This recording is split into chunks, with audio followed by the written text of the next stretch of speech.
Buenas tardes, nosotros somos el equipo 3, conformado por Delgado Méndez Jorge Jesús, Mariñel Arenas Saavedra Johan y su servidor Serrano Domínguez José Roberto.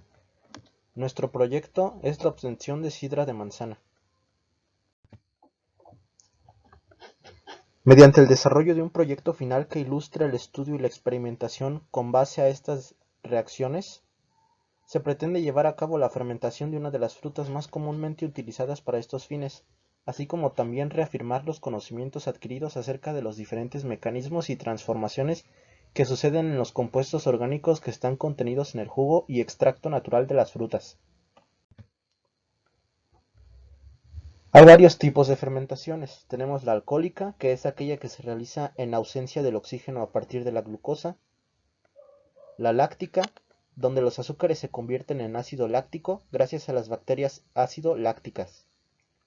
La maloláctica, que se caracteriza por producir ácido málico, el cual es un isómero muy común en la naturaleza.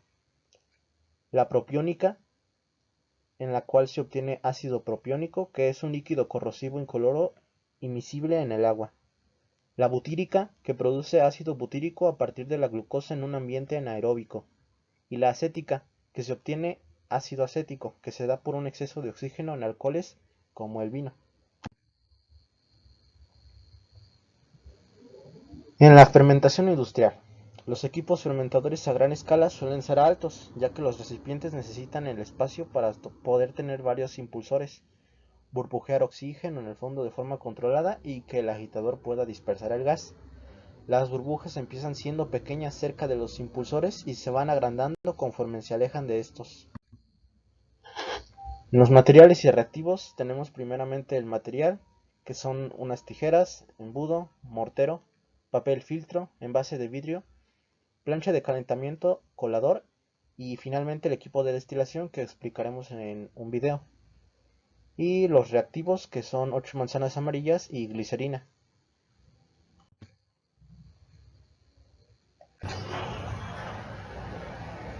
Este es el equipo de destilación. Empezamos con una plancha de calentamiento que está a máxima temperatura. Después tenemos un recipiente donde está el agua caliente que está siendo calentada por la plancha de calentamiento. Enseguida tenemos el matraz de destilación que está dividido en dos partes. Esto está sujeto por estas pinzas de aquí y a su vez en la parte de arriba está un tapón con un termómetro que indica la temperatura. Actualmente tenemos unos 40 grados centígrados. Después de esto tenemos el condensador, que es por donde va a ir pasando la mezcla. Esta manguera es la de salida y aquí es donde el agua que va fluyendo por aquí va a ir saliendo, se va a ir desechando. Pero donde entra esa agua es por aquí. Esta va a ir pasando por aquí, va a ir fluyendo y va a ir saliendo al final. Este condensador también está sujeto por unas pinzas. Y en la parte final tenemos un frasco, que es donde va a salir la mezcla. Y el proceso de la destilación se explicará en el siguiente video.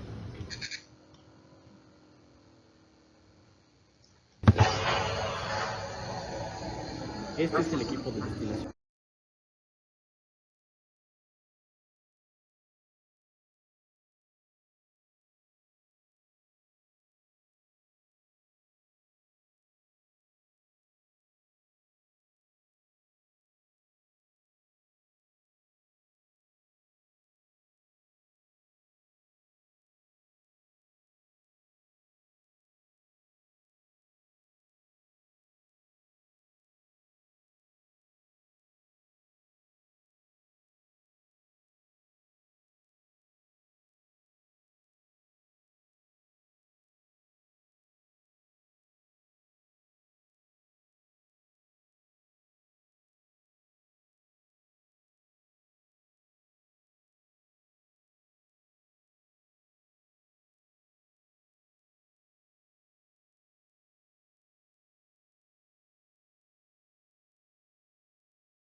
Bueno, En el procedimiento tenemos el diagrama de flujo primeramente y pues ya sabemos que es de la obtención de sidra por destilación.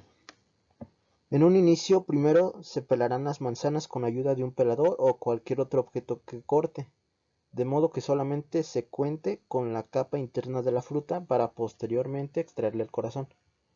Después, con el mortero se machacarán los gajos de manzana pelada hasta formar una pulpa suave y jugosa, y esto a su vez se almacenará dentro de un envase de vidrio y se dejará fermentar de manera natural hasta por 6 días. Se espera que el jugo produzca y una vez se acabe el periodo de tiempo se colará el sedimento formado al fondo del envase y se comenzará a destilar el fermentado a través de un equipo de destilación en el laboratorio. Al cabo de poco más de una hora, los componentes del fermentado comenzarán a ebullir y la sidra se purificará y se depositará de nuevo en el envase de vidrio. Y así es como se concluiría. Y bueno, ahora sí el proceso práctico. Primero se pelan las manzanas con ayuda de un pelador o cualquier otro objeto que corte. Y pues aquí tenemos la imagen donde estamos cortando la manzana. Y después ya vimos que esto se machaca a su vez en un mortero. Ese jugo se va a almacenar en un envase de vidrio que tiene que estar bien cerrado y se deja fermentar de manera natural hasta por 6 días. Se espera que el jugo produzca un sedimento muy característico de la fermentación de manzana y pequeñas burbujas en la parte superior del envase. Y una vez se acabe el periodo de tiempo, se colará el sedimento formado al fondo del envase y se comenzará a destilar el fermentado a través de un equipo de destilación en el laboratorio. Más adelante explicaremos este proceso. Y al cabo de poco más de una hora, los componentes del fermentado comenzarán a ebullir y la sidra se purificará y se depositará de nuevo en el envase de vidrio. Es importante recalcar el uso del reactivo de la glicerina, porque ésta se utiliza como medio que impide el escape del gas de ebullición a través de las uniones de los tubos del condensador del equipo de destilación. Esto se pone en la unión del matraz de bola con el otro objeto que une a ese matraz y el condensador. También se pone glicerina en esa parte que está unida a ese objeto junto al condensador.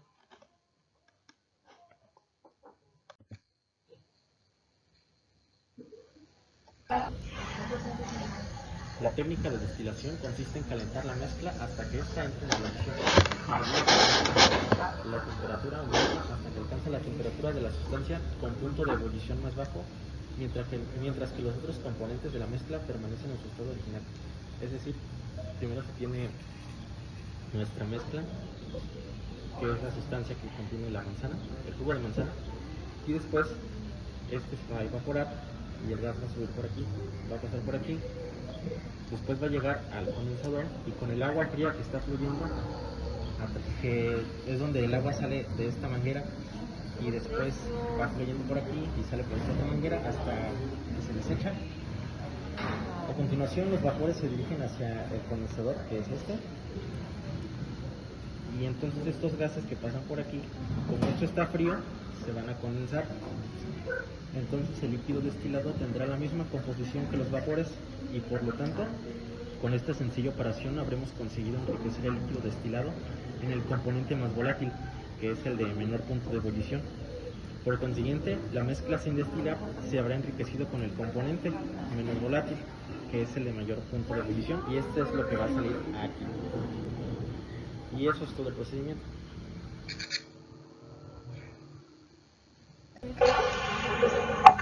La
Y bueno, en los resultados tenemos el fermentado final que se obtuvo después de los 6 días que estuvo en reposo, a una temperatura ambiente aproximadamente de 20 grados centígrados. Cuando el jugo de manzana extraído se almacenó en el envase de vidrio, por primera vez este tenía un aspecto color café oscuro muy intenso y poseía un aroma bastante dulce, el cual evidenciaba el hecho de que se acababa de extraer de un cúmulo de manzanas frescas y maduras, que es como en un inicio teníamos planeado que fuera. Después se dejó reposar esta muestra de jugo durante 6 días, dentro de una habitación fresca y oscura. En el transcurso de los primeros días de reposo no se observó ningún cambio significativo en el aspecto de la muestra. Sin embargo, para la llegada del sexto día, poco antes de concluir con el quinto, se presentó un suceso bastante curioso con el envase de la muestra. Al revisarlo por la mañana, se advirtió que una pequeña cantidad de jugo se había derramado justamente en el lugar en el que estaba en reposo. Entonces, este hecho dejó mucho que pensar, pues al estar el envase fuertemente cerrado, casi hermético, no era de esperar que el fluido interno en algún momento se saliera de manera súbita. Era algo totalmente inesperado. De modo que esto nos llevó a concluir que efectivamente algo había sucedido con el jugo y su proceso natural de fermentado, sabiendo que durante esta reacción al final se libera lo que es un gas muy característico llamado dióxido de carbono. Deducimos que este último tuvo presencia dentro del envase y provocó un aumento en la presión, de manera que el fluido que se encontraba en la superficie tuvo que filtrarse a través de los diminutos orificios que dejaba la tapa. Curioso. Cabe destacar que dentro del envase también se formó lo que era una especie de sedimento, el cual, según las guías y fuentes de información consultadas, era el principal signo de que anunciaba la presencia de fermentos naturales. De modo que al percatarse de todas estas señales, decidimos proseguir con el último paso necesario para obtener sidra purificada, la destilación. En la imagen podemos ver el sedimento, quizá no se alcanza a notar mucho, pero sí había. El objetivo de este paso, la destilación, era el de utilizar un método físico de separación de componentes de una mezcla, para que al final se obtuviera la sidra purificada y lista para ser refrigerada y posteriormente consumida. La muestra fermentada se coloca dentro del matraz bola del equipo de destilación y se comenzó a calentar. Como ya vimos en un inicio, se coloca primero en el matraz de bola, que es donde inicia el proceso. Y tras un largo periodo, vimos cómo poco a poco la muestra comenzaba a hervir, pero desafortunadamente no se pudo condensar de manera eficiente. Es decir, hubo algún fallo, algo no salió bien, pero al final no salió realmente nada. Sí, de hecho no salió nada, es decir, no hubo el resultado que esperábamos. Lo único que se pudo observar fueron unas pequeñas gotas adheridas a las paredes del condensador muy cercanas a la salida del tubo. Todo esto nos dejó en claro que hubo numerosas razones por las cuales no se pudo lograr el objetivo principal de la aplicación de este método. Es decir, sí se formaron unas pequeñas gotitas, pero no íbamos a hacer mucho realmente con eso. Nosotros esperábamos algo más grande, es decir, esperábamos una cantidad considerable, lo suficiente para decir que era sidra de manzana. No esperábamos algo tan pequeño. Y es así como al final nos quedamos con una muestra de sidra a medio fermentar, pues era evidente que la concentración de alcohol presente en la muestra no fue la suficiente. Entonces, como conclusiones, tenemos que evidentemente el proceso de preparación, fermentación, destilación y purificación de la sidra es algo bastante tedioso, complicado y riguroso, pero también puede ser algo muy interesante y productivo si se realiza con la planeación adecuada y el manejo óptimo de los reactivos y materiales que se requieren para su elaboración. No obstante, es necesario reconocer algunas de las fallas que ocurrieron durante el desarrollo del proyecto, y con ello nos referimos a ciertos insumos y premisas que se tuvieron que tomar en cuenta desde dar inicio. A nivel industrial se llevan a cabo muchas veces pues este tipo de procesos, principalmente la destilación en lo que son la obtención de bebidas, eh, principalmente las bebidas alcohólicas, por ejemplo. En nuestro caso era lo que esperábamos, pero no se dio Y para empezar, si el objetivo era conseguir una mayor concentración de alcohol en el fluido fermentado que se obtuvo, era preciso comenzar el periodo de reposo mucho antes de lo establecido en este caso. Mínimo tuvieron que haber sido con 3 o 4 semanas de anticipación para así consolidar de una mejor manera el proceso de fermentación y lograr mejores resultados. Además, la cantidad de jugo que se utilizó quizá no fue la suficiente como para realizar la destilación completa y el manejo de los materiales e instrumentos de laboratorio no fue el más adecuado. Existieron muchas razones por las cuales no se logró obtener el sidra destilado durante el último paso, pero la más fundamental de todas fue, sin lugar a dudas, la del proceso de fermentación incompleto del jugo extraído de la manzana. Y eso sería todo de nuestra parte. Dejamos aquí la bibliografía de todo nuestro proyecto en general y su investigación. Y pues eso sería todo de nuestra parte del equipo 3 en este proyecto de cuarto parcial sobre obtención de sidra de manzana a través de la destilación. Gracias.